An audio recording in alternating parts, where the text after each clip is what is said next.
So in this unit we are going to talk about models.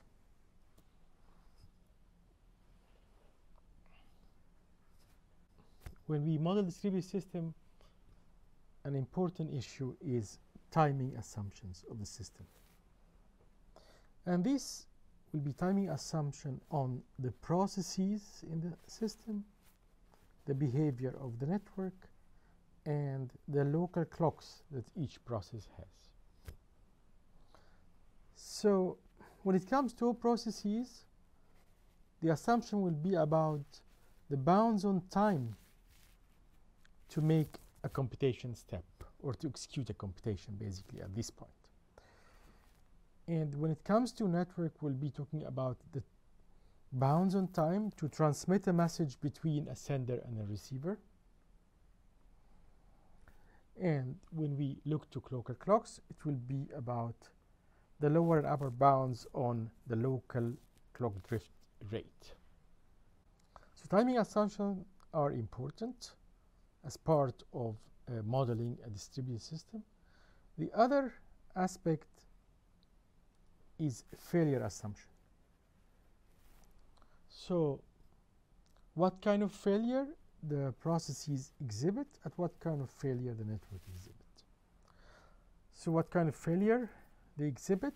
Are they a process will crash and then stop, or is it an arbitrary type of failure, which means process may crash and stop, or the process can send messages that are not adhering to the protocol, arbitrary messages basically. And when it comes to network, can the network channel drop a message or not? So just to illustrate this again, can the network drop a message? Here you send the messages, and is it possible for the network to drop a message? When we look to process failure, we will see if it's possible for a process to crash, and what kind of crash will be quite important. Is it a Byzantine crash, where the process basically sends any arbitrary messages? So let us look now to the different types of distributed system, or different models of distributed system.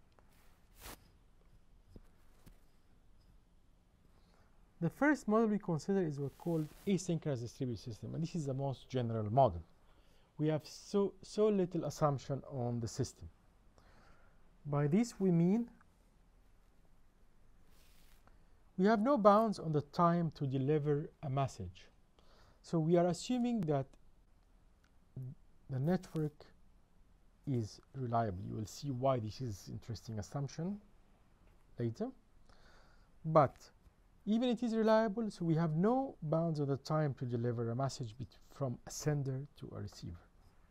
And we have no bound on the time for a process to do a computation step, or a computation response for a message, for example. We also assume that the local clocks in each process are not synchronized with other clocks.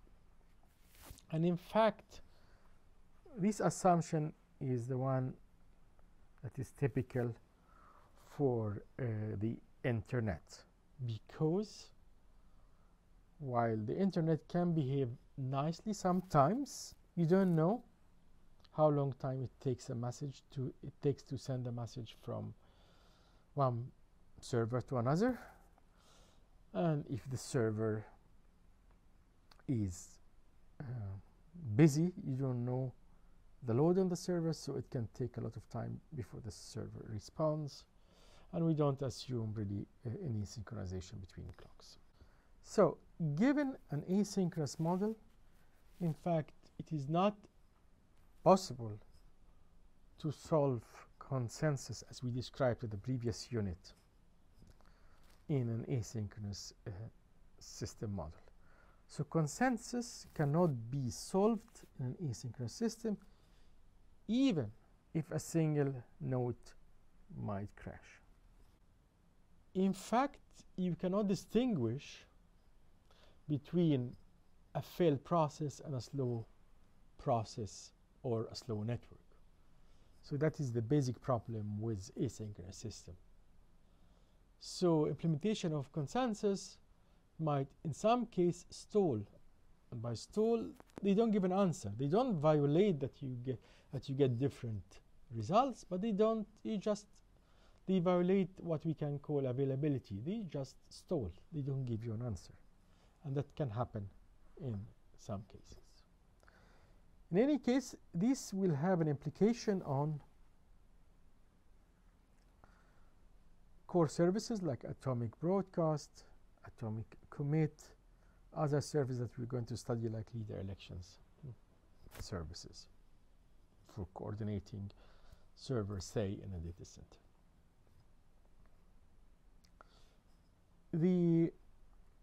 So the asynchronous model is one model at one extreme of this system. The model that is like at the opposite side is actually called synchronous systems. In synchronous system, there are known bounds on time to deliver a message. So the latency is known. There is known bound on the time to do a computation.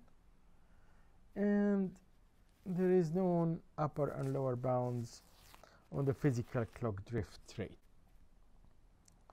So examples of synchronous system are typically embedded systems that are installed, say, in cars and in aeroplanes. And in some cases also one can consider multi-core computers as a form of synchronous system. So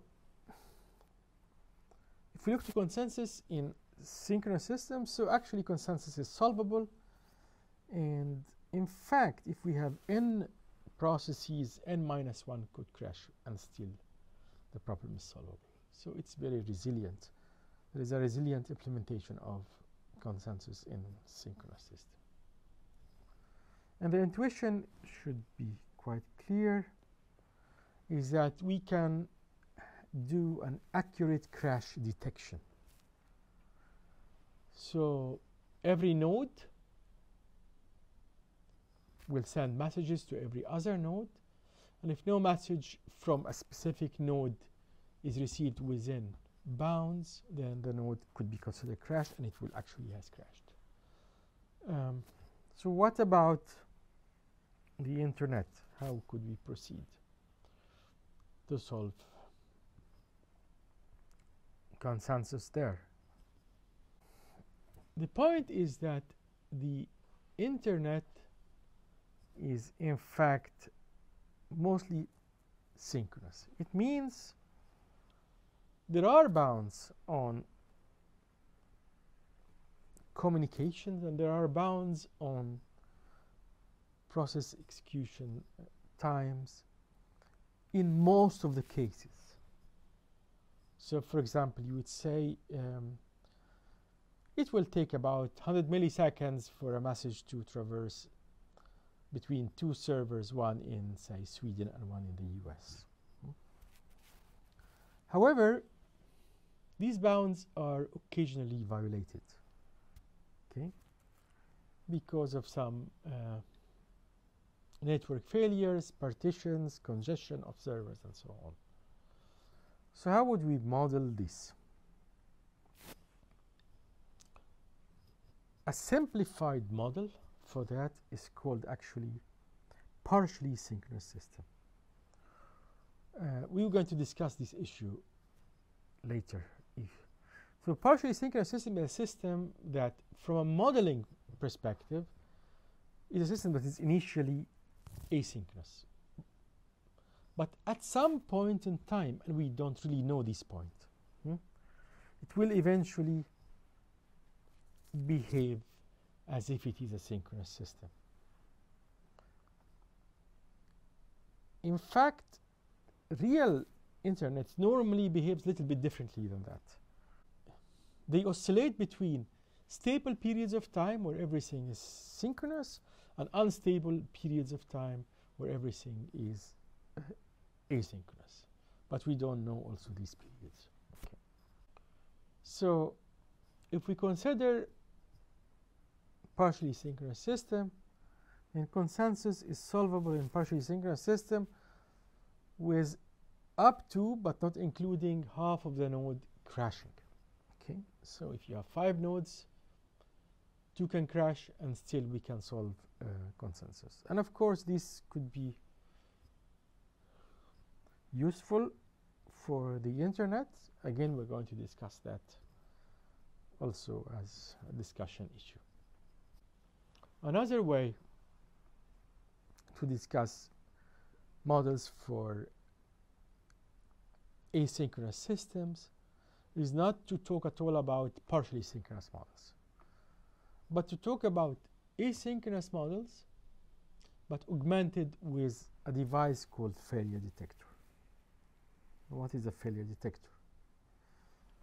It's a device where associated with each node in or each process in the system, and it detects the crashes of other nodes. So this device is local at each process and detect the crashes of other nodes, and it's typically implemented by heartbeats and waiting for answers. And this might be initially wrong but eventually correct. This is called eventual failure detector. In fact, if we have failure detectors, we can solve consensus and atomic broadcast. How this is going to happen, what are exact details and meanings of these failure detectors, this is we'll discuss in the rest of the course. There is another model which we are going to use also in this course, and this model is quite interesting because it's a realistic model of actually the internet. And this model is basically a model, it's an asynchronous system, but the local clocks have known clock drift rate. So the local clocks have known clock drift rate. And this is actually a quite interesting system because this is realizable over the internet. So, and we will discuss a number of algorithms that can be solved using this assumption. In conclusion, just to make clear that distributed systems are actually everywhere. And we will study distributed algorithms, which are the core science of distributed system. And various system models and various abstractions we're going to study and on the problem that can be solved there. But let us now next talk about what is not covered in this course and then follow that by the content of the course.